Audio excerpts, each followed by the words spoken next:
하나님 주시는 말씀 같이 보겠습니다. 에베소서 4장 1절부터 3절까지 말씀입니다. 에베소서 4장 1절부터 3절까지 말씀입니다. 우리 한 절씩 교독하고 3절은 함께 읽도록 하겠습니다. 제가 1절 먼저 읽겠습니다. 그러므로 주 안에서 갇힌 내가 너희를 권하노니 너희가 부르심을 받은 일에 합당하게 행하여 2절 모든 겸손과 온유로 하고 오래 참음으로 사랑 가운데서 서로 용납하고 함께 읽습니다. 평안에 매는 줄로 성령이 하나 되게 하신 것을 힘써 지키라. 아멘. 저희가 교회에 대해서 묵상을 하고 있습니다. 오늘이 세 번째이고요. 오늘까지 교회에 대해서 묵상을 하려고 합니다. 성령님이 이 땅에 오셔서 교회를 세워주셨어요. 교회를 세우는 일이 이 땅에 오신 성령 시대가 열리면서 성령님이 하신 첫 번째 일이었습니다. 그래서 여러분, 우리 신앙생활은 교회 생활이고 교회 생활이 그 신앙생활이라 할 수가 있습니다. 자, 그래서 초대교회 많은 교회를 개척했던 바울이 자신이 개척했던 교회 보낸 서신서들을 보면 교회에 대해서 많이 이야기를 하고 있습니다. 특별히 가장 오랫동안 긴 기간 동안 목회를 했던 에베소서를 보면 교회에 대한 바울 사도의 많은 이 마음들이 언급이 되어 있습니다. 근데 교회에 대해서 언급할 때마다 반복해서 강조하는 게 뭐냐? 교회의 하나됨입니다. 그래서 오늘 본문에도 보면요, 너희가 부르심을 받은 일에 합당하게 행하라. 주님이 우리를 하나님의 자녀로 불러주셨는데 하나님의 자녀답게 마땅히 행할 그 부르심에 합당한 일이 뭐냐 하면 성령이 하나 되게 하신 것을 힘써 지키는 일이에요. 이 정도로 교회 하나됨을 지키는 것을 바울 사도는 우리의 부르심에 합당한 일이라고 마땅히 당연히 반드시 해야 되는 일이다, 이렇게 강조를 하고 있습니다. 여러분, 초대교회에 하나됨에 아무런 문제가 없었다면 바울 사도가 이 하나 되는 것을 이렇게 반복해서 강조했을까요? 강조하지 않았을 것입니다. 분명히 초대교회에서도 교회의 하나됨은 참 어려운 일이었다 하는 것을 저희가 충분히 생각해 볼 수가 있습니다. 그런데 여러분, 교회가 하나 되는 것이 왜 이렇게 어려울까요? 우리가 당연히 생각할 수 있는 여러 이유들이 있습니다. 우리가 다 다르잖아요. 우리의 배경도 다르고 우리의 생각도 다르고 판단의 기준도 다르고 삶의 모습도 다르고 상황에 대처하는 다 다르죠. 또 근본적으로 우리가 죄인이기도 하고요. 근데 여러분, 저는요, 이런 생각을 할 때가 많습니다. 성도들이요, 교회를 잘 몰라요. 교회가 뭔지 잘 몰라요. 교회에 대한 깊은 이해가 없고요. 우리의 신앙생활은 교회 생활임에도 불구하고 교회에 대해서 별로 생각하지 않고 교회 생활을 합니다. 성도들이 교회를 모르는 것이 교회가 어려움을 겪는 중요한 이유가 아닌가 생각할 때가 많습니다. 자, 그래서 제가 여러분에게 질문 하나를 드리겠습니다. 여러분이 한번 대답해 보세요. 이제 스스로 한번 여러분이 대답해 보십시오. 여러분, 교회는 사람입니까? 교회는 건물입니까? 교회는 조직입니까? 교회는 사역입니까? 교회는 무엇입니까? 아마 여러분 대부분은 이게 질문이에요? 교회는 당연히 사람이죠 라고 생각하셨을 것입니다. 자, 근데 만약에 제가 여러분에게 여러분, 이 네 가지가 다 교회입니다 라고 말씀을 드린다면 동의가 되실 분들도 있을 거고요, 동의가 안 되시는 분들도 있을 것이고요, 아니 저 목사가 왜 저렇게 이야기를 하나 이해가 안 되실 분들도 있을 거예요. 자, 그렇다면 여러분은 아직 교회를 모르시는 거예요. 제가 이렇게 한번 설명을 드려보겠습니다. 자, 제가 여러분에게 예로 든 네 가지 한번 생각해 보세요, 여러분. 자, 교회는 사람이다. 대부분이 그렇게 생각하셨을 거예요. 맞습니다. 그게 정답이에요. 자, 근데 이렇게 한번 생각해 보십시다. 교회가 모일 장소가 없습니다. 그래서 매주 공원에서 예배를 드려요. 자, 그럼 어떨까요? 야, 일주일 동안 답답하게 살다가 야, 정말 환상이구나. 이런 초원에서 이렇게 신선한 공기를 마시면서 예배를 드릴 수 있다니 처음에는 좋다고 생각할 수 있습니다. 뛰어노는 건 좋은데요, 애들 교육이 안 돼요. 애들 교육이. 좋다는 생각이 몇 주나 갈까요? 오래 가지 않을 것 같습니다. 자, 여러분, 교회는 그럼 조직입니까? 조직이에요? 조직입니까? 이렇게 생각해 보십시오. 교회 조직이 없다라고 생각해 보세요. 어떤 결정을 해야 되는데요, 누가 결정을 해야 될지 합의된 주체가 없습니다. 목소리 큰 사람 이끌어 가면요, 사람들이 거기에 동의하고 따라갈까요? 여러분, 인간은요, 두 사람 이상만 모이면 조직이 있어야 돼요. 그래야 질서가 잡히고요, 질서가 잡혀야 그 조직이 작동이 될 수가 있습니다. 교회는 사역입니까? 어떻습니까? 사역이 없다고 생각해 보세요. 자, 예배 안내도 없어요, 새가족 환영도 없어요, 주방 사역도 없어요, 조차 사역도 없어요. 어느 누구도 어느 누구에게 관심이 없습니다. 그러면 교회가, 주님의 몸으로서의 교회가 몸으로 작동할 수 있을까요? 이건 제가 그냥 간단한 한 예만 들어드린 것입니다. 자, 그럼 제가 다시 여러분에게 질문을 드리겠습니다. 자, 교회는 사람입니까? 건물입니까? 조직입니까? 사역입니까? 자, 이렇게 여쭤보면 분명히 머릿속은 사람인데 선뜻 대답하기가 좀 어렵죠. 여러분, 교회는 당연히 사람입니다. 사람이 맞아요. 정답이에요. 사람이 없으면 교회가 존립할 수가 없습니다. 교회가 되질 않죠. 자, 그래서 사람은 교회의 뭐냐 하면, 사람은 교회의 본질적 요소예요. 파운데이션이에요. 없으면 안 되는 거예요. 교회가 안 되는 거예요. 사람이 없으면 교회가 안 돼요. 교회들이 모여야, 개인 교회가 모여야 교회가 되는 것이죠. 자, 그럼 건물은 뭐예요? 조직은 뭐죠? 사역은 무엇입니까?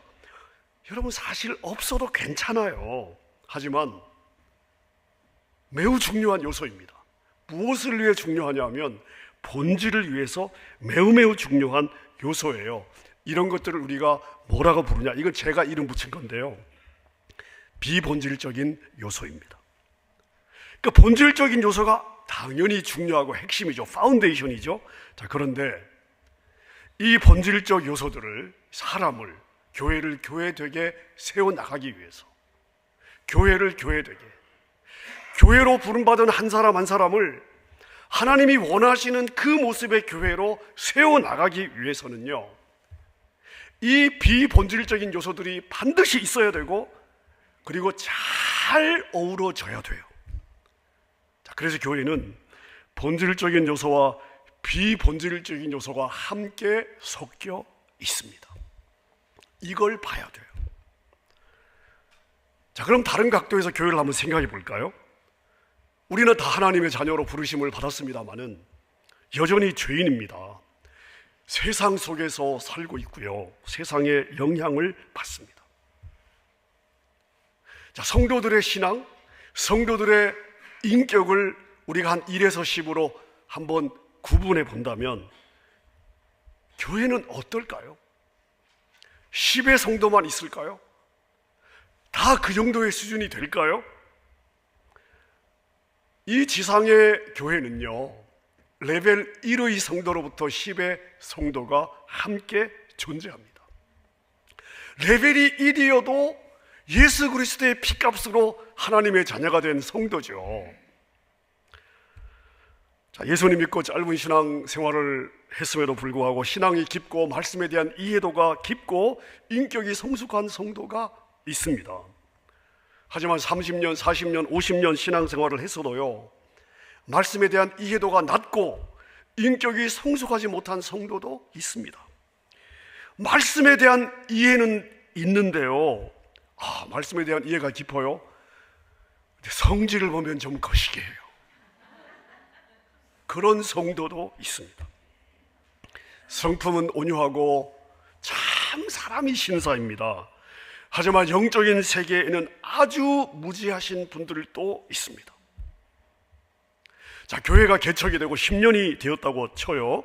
교회가 10년이 되면 여러분, 그 교회 성도들은 10년만큼 더 성숙해져야 되겠죠. 20년이 된다면 20년만큼 더 잘하고 성숙해져야 되겠죠. 자, 그런데 그 교회에는요, 20년 다닌 성도만 있습니까? 저희가 개척하기 전에 개척 모임에 30여 명 정도가 개척 모임을 하고 시작을 했습니다. 그럼 나머지는요? 여러분, 우리 교회 지난주에 오신 분들도 계세요. 한 달밖에 안 된 분들도 계십니다. 이 안에는요, 믿은 지 얼마 안 된 분들도 있습니다. 자, 따라서 여러분, 이 지상교회는요, 20년 전이나 현재나 동일한 이슈와 동일한 한계를 가질 수밖에 없습니다. 아마 새로운 20년이 지나도 동일한 한계와 동일한 이슈를 가지고 있을 거예요. 이게 지상의 교회입니다. 자, 요즘 임직을 저희가 진행을 하고 있는데요, 여러분, 임직은 교회의 본질일까요? 비본질일까요? 애매하죠. 침묵이 중간은 간다. 여러분, 이 임직이라고 하는 건 교회를 교회되게 한다는 면에서 본질적인 성격은 가지고 있습니다. 그러나 누구를 세울 거냐, 이 기준이요, 이게 본질일까요? 여러분, 본질은 변함이 없어야 됩니다.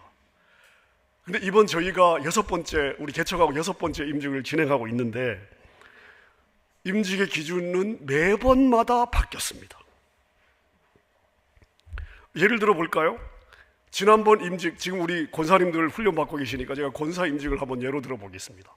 안수 집사 장로 임직은 이제 또 진행이 돼야 되니까 뒤로 미루고 권사 임직만 볼까요? 우리 지난번 같은 경우는 5번째 임직은 55세를 기준으로 삼았습니다. 이번이 6번째인데, 여러분, 이 교회를 개척하고 처음에 임직할 때는 나이가 어려도요, 저희가 임직을 했습니다. 교회가 연조가 오래되고 세울 수 있는 일꾼들이 많으니까 이번에 저희가 임직을 하면 진짜 고민이 뭐냐면 다 자격이 돼요. 세울 수 있는 사람이 너무 많아요. 행복한 고민인데, 근데 다 세울 수가 없어요. 지난번 기준으로 세우면요, 임직 대상자가 너무 많습니다. 자, 그러다 보니까 대충 몇 명을 세울지 인원을 정해놓고요, 그리고 거기에 기준을 맞추는 거예요. 이 고민을 여러분이 아십니까? 이 한계를? 가령 우리 교회 임직의 경우에, 우리 교회는 훈련하는 교회이기 때문에요, 내 교회에 뭐가 정해져 있냐, 사역반을 맞춰야 돼요. 저희 교회 임직은요, 사역반을 맞춰야 됩니다. 자, 그래서 사역반 몇 기냐, 이 기수도 우리가 고려합니다. 기수에 다 그런 여러 기준이 있지만 기수의 우선권을 저희가 두게 됩니다. 가령 이번 권사임직의 경우에 개척하고 초창기 5기까지는 이번에 저희가 무조건 다 세우는 것으로 했습니다. 교회를 20년, 15년 이상 섬기신 분들이에요. 그 이후에 몇 기까지는 예를 들어 73년생, 몇 기까지는 71년생, 그리고 예를 들어 마지막 기수는 그냥 이제 임직이 안 되면 다음에 기회가 없는 분들만, 가령 예를 들어서 우리 개척 때부터 지금 19년째 나오시는 어떤 분은 변함없이 교회를 섬기는데 저녁에 늦게까지 생존을 위해서 일을 해야 되니까 사역반을 할 수가 없습니다. 근데 이제 겨우 마쳤어요. 그런 분들은 저희가 예외로 또 생각을 하죠. 여러분, 임직이라는 것이 교회 일꾼을 세우는 과정이니까 가장 중요한 건 저희가 섬김을 보지 않습니까? 순장 순모 사역으로 최소 3년 이상, PTA 어떤 포지션이든지 3년 이상, 성경방 3년 이상, 교사 3년 이상, 어떤 사역이든지 일단 3년을 기준으로 저희가 했습니다. 공예배 출석 보죠. 헌금 생활 당연히 보게 됩니다. 자, 그럼 여러분 생각해 보십시오. 우리 신앙생활의 본질이 뭐죠? 주님을 닮아가고 믿음이 자라가고 주님을 잘 섬기는 것이 우리 신앙생활의 본질이에요. 본질적인 요소입니다. 우리의 내적인 부분이 본질적인 요소이죠. 자, 그렇다면 이런 기준은요, 사실 본질적인 요소라고 보기는 어려울 것입니다. 조건에 다 해당이 되어도 여전히 영적으로 어린 사람이 있고요, 이 조건에 해당되지 않아도 한결같이 지난 세월을 더 열심히 교회를 사랑하고 충성스럽게 그 섬김의 현장에서 섬기는 분들도 많이 계십니다. 자, 그런데 그냥 기준이라는 걸 세워놓으면 사실은 어쩔 수 없는 부분들이 있습니다. 자, 이런 그 임직의 기준, 매번마다 바뀌는 임직의 기준, 본질적인 요소라고 보기 어려운 이러한 요소입니다만은 이러한 요소로 정해지는 기준 때문에 하나님을 섬기고 교회를 사랑하고 그리고 영혼들을 섬기는 이 일에 마음의 영향을 받는 분도 계시고요, 계실 거고요, 당연히 영향을 안 받는 분들도 계실 거예요. 이번 권사 임직을 제가 진행하면서 보니까 당회에서 임직을 추천했습니다마는 본인들이 받지 않겠다고 고사하신 분들도 여러분이 있습니다. 받으시는 분들도 귀한 거고요, 받지 않으시는 분들의 마음도 귀한 거예요. 자, 근데 제가 이번 권사 임직 과정에 가장 크게 격려가 되었던 것은 뭐냐? 이번에 저희가 사역 1기부터 사역 5기까지 이분들은 교회 개척 때 오셔갖고 사역반을 하시고 마지막 5기가 지난 15년을 섬기신 분들이에요. 이런 분들을 이번엔 저희가 5기까지 다 세웠습니다. 교회를 섬긴 기간이나 섬긴 사역의 내용을 보면요, 사실 진작 임직을 받아도 되는 분들이죠. 자, 근데 지난 5기 권사 임직의 기준이요, 여러 가지가 있지만 그 중에 하나가 그냥 일단 55세였어요. 그러면 4년 전에 교회를 15년 동안 세우신 분들, 섬겨오신 분들, 나이가 54세예요. 어쩌면 좋아요. 근데 당회에서 55세 기준을 세우고 나니, 여러 가지 이유로 55세를 정하고 나니 너무 아쉬운데 제외가 되는 거예요. 이런 이유로 지난 20년 교회를 섬기고도 제외된 분들이 많이 있어요. 그 중에 사역 1기부터 5기까지의 대부분의 분들입니다. 지금도 열심히 현장에서 섬기고 계신 분들이에요. 근데 제가 격려가 되었던 것은 뭐냐? 임직훈련 동의서를 받는 과정에서 목사님, 저는 자격이 없습니다. 저는 임직과 상관없이 주님의 교회를 충성스럽게 섬길 건데 필요하면 다른 분들에게 먼저 기회를 주십시오. 이렇게 저에게 답장을 주신 분들 가운데 1기에서 5기가 가장 많았습니다. 마음이 너무 귀하지 않습니까? 이게 저에게는요, 참 많은 위로와 격려가 되었습니다. 여러분, 교회는 이러한 한계를 가지고 있습니다.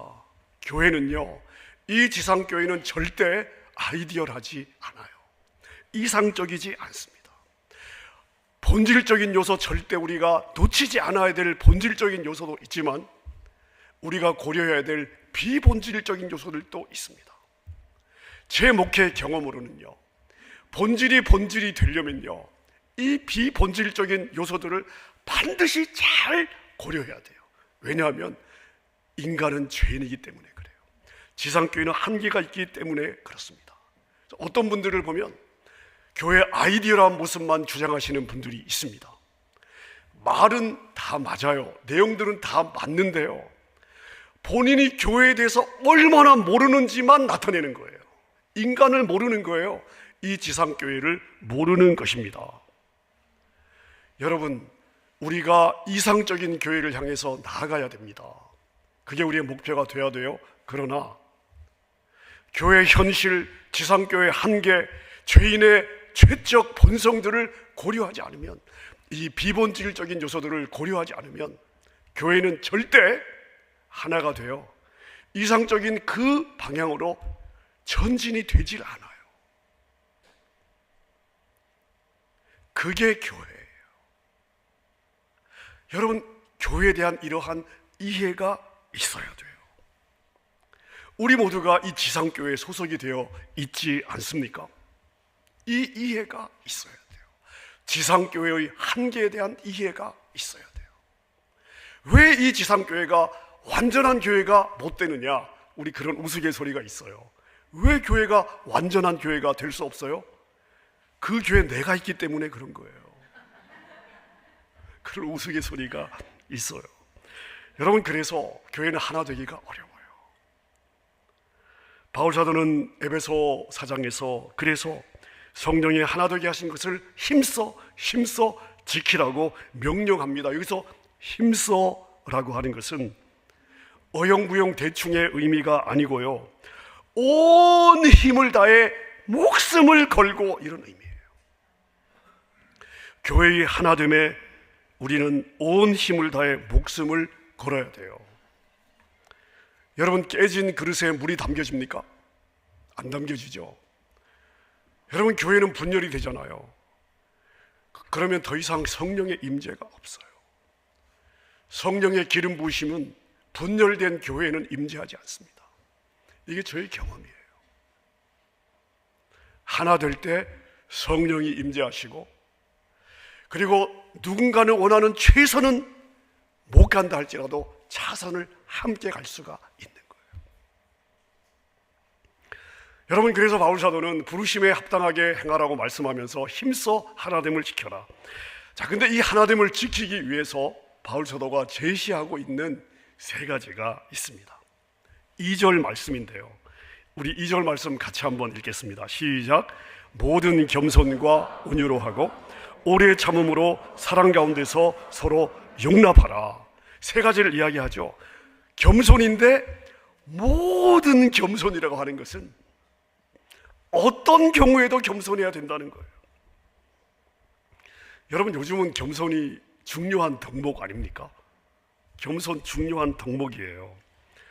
하지만 에베소서가 기록될 당시에 지금 여기서 바울 사도가 사용하고 있는 이 겸손이라고 하는 단어는요, 원래 어떤 의미냐 하면 주인 앞에서 굽실대며 복종하는 노예를 지칭하는 단어였어요. 다시요. 주인 앞에 굽실거리며 복종하는 노예를 가리키는 단어가 지금 바울 사도가 사용하고 있는 겸손이라고 하는 단어입니다. 자, 그런데 보세요. 예수님은 제자들에게 뭐라고 말씀하셨죠? 서로에게 복종하는 노예의 마음을 가져야 된다.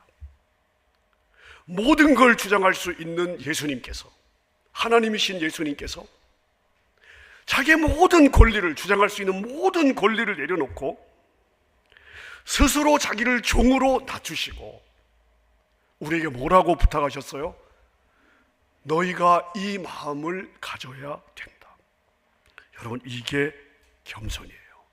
나보다 못한 사람, 나보다 못 배운 사람, 나보다 덜 가진 사람, 나보다 덜 똑똑한 사람에게 복종할 수 있는 마음, 스스로 복종할 수 있는 마음, 이게 겸손이에요. 이게 돼야 교회는 하나가 되는 거예요. 그 다음 뭐라고 말씀하시죠? 온유에 대해서 말씀하시죠. 여러분, 온유하면 어떤 이미지가 떠오르십니까? 좀 나약하고 유약하고 우유부단하고 물에 물 탄 듯 술에 술 탄 듯 그런 이미지가 조금 있지 않습니까? 자, 근데 이 온유라는 단어의 원래 의미는 그렇지가 않습니다. 바울 사도가 사용하고 있는 이 온유로 번역된 이 원어, 이 단어의 의미는 뭐냐면요, 잘 통제되고 절제된 힘의 의미예요. Power in control. 컨트롤된 파워. 여러분, 힘이 없는 게 아니에요. 힘이 있어요. 능력이 있어요.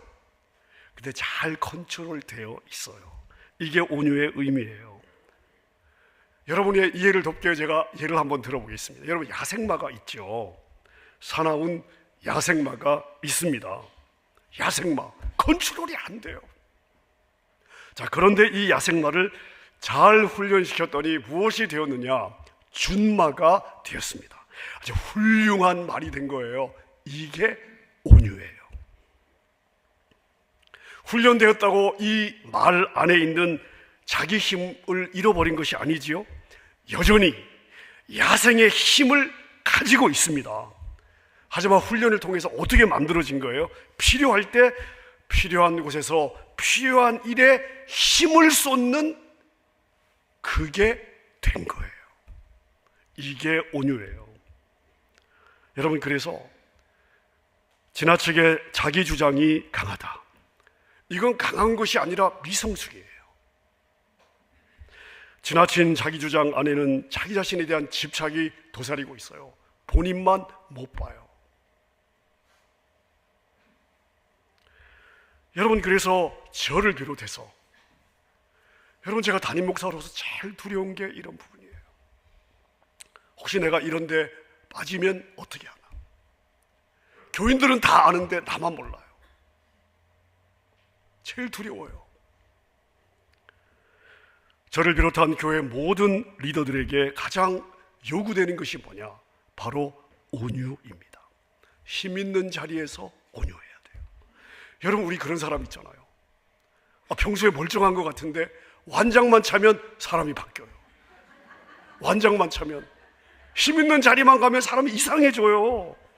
위험하죠. 교회가 하나 되기 어렵습니다. 여러분, 우리가 온유할 때 교회는 하나된 공동체로 세워질 수 있습니다. 바울 사도가 권면하는 마지막은 뭐냐면 사랑으로 용납하는 거예요. 억지로 용납하는 것이 아니에요. 어쩔 수 없이 용납하는 것이 아니에요. 사랑으로 용납하는 거예요. 여러분, 이게 쉽습니까? 저 사람이랑 나랑, 여러분, 크게 부딪히지 않았는데 저 사람은 그냥 싫어. 케미가 안 맞는데요. 아니, 나한테 뭘 미운 짓을 안 했는데요, 그냥 싫어요. 근데 바울 사도는 뭐라고 이야기를 하죠? 그 사람을 억지로 어쩔 수 없이가 아니라 사랑으로 용납해라. 목숨을 걸고요. 근데 이 사랑으로 용납하는 일에 반드시 있어야 될 게 뭐냐? 오래 참아주는 거예요. 오래 참아주는 거예요. 그래서 오래 참음으로 사랑 가운데 서로를 용납하라고 권면해요. 여러분, 주차할 때 우리 교회 참 주차장이 아쉬워요. 주차장에서 시간이 급한데 앞차는 운전을 누가 하는지 도대체 제대로 주차를 못해요. 앞차 주차가 조금 느리더라도 열받지 말고 하나, 둘, 셋, 넷, 20번까지만 한번 세보자 하고 심호흡 몇 번 하면 20초 지나가잖아요. 오래 참음으로 사랑 가운데 서로 용납하고. 아멘입니까? 말씀을 정리하겠습니다. 여러분, 제가 볼 때 교회는요, 오케스트라 같아요. 오케스트라의 구성을 보면 관악도 있고 현악도 있고 타악도 있고 다양한 악기들이 수십 가지가 있습니다. 제대로 된 오케스트라를 보면 수많은 악기들이 있지 않습니까? 자, 근데 그 악기마다 소리가 다 다르죠. 소리가 다 달라요. 악기마다 소리가 다 달라요. 악기마다 다른 소리를 내지 않습니까? 자, 그런데 한 가지가 분명합니다. 모두가 다 악보에 충실을 해야 되고요, 다 같이 지휘자를 봐야 돼요. 악보에 충실해야 되고 지휘자를 봐야 됩니다. 한 목적을 향해 연주를 해야 돼요. 모두가 함께 지휘자를 바라보고 함께 악보에 충실하면 다 다른 소리를 내기 때문에 더 아름다운 소리, 더 웅장한 소리, 더 감동적인 소리를 내게 되는 거죠.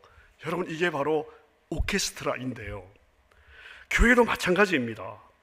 지휘자가 되신 담임 목사가 아니에요. 지휘자가 되신 교회 머리 되신 예수 그리스도를 바라보고 말씀이란 악보에 우리가 충실해야 돼요. 이 원칙에 충실하면 우리의 다름은 더 아름다운 주님의 몸을 만들고 더 힘있게 일할 수 있는 주님의 몸을 만드는 더 멋있는 요소들이 될 수가 있습니다. 이게 바로 교회예요. 그래서 교회는 신비예요. 죄인들을 모아 이 소리를 만드는, 이러한 일을 해나가는 주님의 몸, 하나님의 신비, 예수 그리스도의 신비, 안 될 것 같은데 되는 그리스도의 신비, 될 것 같은데 어려운, 이게 교회예요. 사랑하는 여러분, 교회에 맡겨주신 주님의 소원을 이루기 위해서 우리가 헌신된 예수의 사람들이 되십시다. 죄악의 본성을 이겨내고 그리스도의 성품을 옷 입기 위해서 최선을 다하는 하나님의 사람들이 되십시다. 주님으로부터 거저받은 사랑을 기억하고 스스로가 종이 되어 다른 지체들에게 복종하며 섬기는 그러한 믿음의 사람들이 되십시다. 우리 교회가 이런 교회가 되었으면 좋겠고요, 주님이 피를 뿌려 이 땅에 세워주신 모든 이 지상의 연약한 교회들이 이런 교회가 되었으면 좋겠습니다. 이런 교회를 함께 세워나가는 여러분 한 분 한 분 되시기를 우리 주님의 이름으로 축원합니다. 우리 함께 말씀 생각하면서 찬양하겠습니다. 주 안에 우린 하나, 주 안에 우린 하나예요. 모습은 달라도 누구만 바라봐요? 예수님만 바라보는 거예요. 따스함으로 서로를 격려하며 보듬어 주는 거예요. 형제자매의 기쁨뿐만 아니라 슬픔도 아픔도 그 형제의 연약함도 나에게 걸리는 부분도 보듬어 주는 거예요.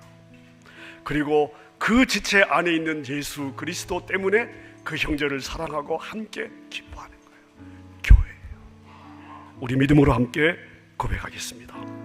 주 안에 우린 하나, 모습은 달라도 예수님 한 분만 바라네. 사랑과 선행으로 서로를 격려해 따스함으로 보듬어 가니 주님 우리 안에 함께 하시니 형제자매의 기쁨과 슬픔 느끼네. 내 안에 있는 주님 모습 보네. 그분 기뻐하시네.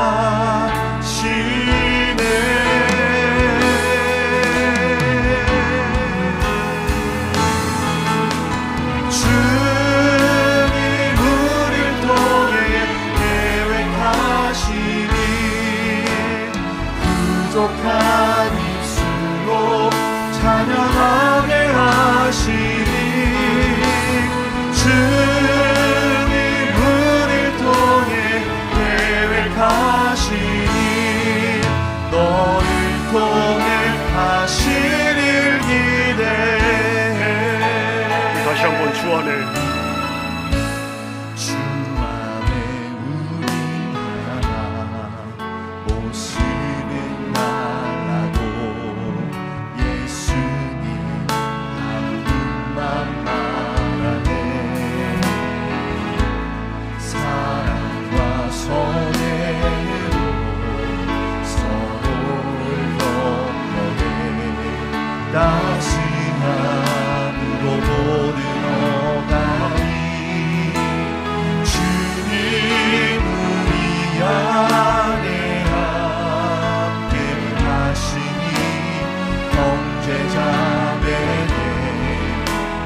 너